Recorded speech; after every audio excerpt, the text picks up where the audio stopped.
The scary part is NASA just discovered a very similar blue star. So Buddy, Mac, and Scott are headed to meet with an astronomer to find out exactly where the star is headed.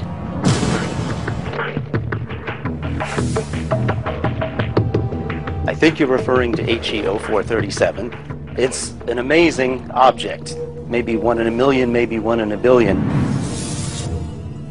Why is it blue? Is it because of the speed? It's blue not because of the speed, but just because it's a relatively young, massive star. So it burns hot. Hot objects look bluish. So that's not so unusual. What's unusual is that it should have died by now. It was thrown out of the Milky Way 100 million years ago, and those stars don't live that long. So how is it now, 60,000 light years out of the Milky Way, still alive? This is an anomaly that you guys are scratching your heads over. The best hypothesis is now, that's consistent with the data, is that a pair of stars had a close encounter with a giant black hole in the center of our Milky Way, which resulted in them being thrown out at a very high velocity. And it's been traveling out from the Milky Way for 100 million years, and in this process it looks like the two stars merged into one star. So it's living longer than it would normally. So maybe these blue stars do exist. What makes me uncomfortable is when the science starts agreeing with these Hopi prophecies.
November 9th, 2011, about 4:30, quarter to 5 in the afternoon.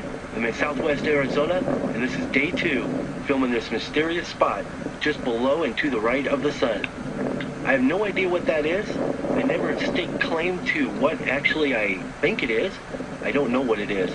However, on my video I put up yesterday, a lot of people have said that that's the blue Kachina.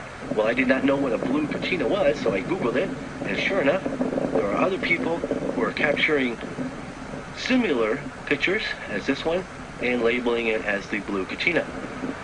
Other people have said it is a planet. That's very possible. However, I don't think the planet would be visible that big anyway. And some people have said that I faked the video by filming it through my car windshield. Well, let me point out the fact that there's my car. I'm not in the car. And let me do a little walk around here, so you'll be certain I am not inside of a car. And again, there's my car. So I have no idea what that is. It could be anything really. Let me show you what a lens flare is. See those little 2 dots I got circling in the sun there? That is what I consider a lens flare. And the one that's underneath the sun there, it's pretty much stationary, so I don't know what it is. You guys tell me.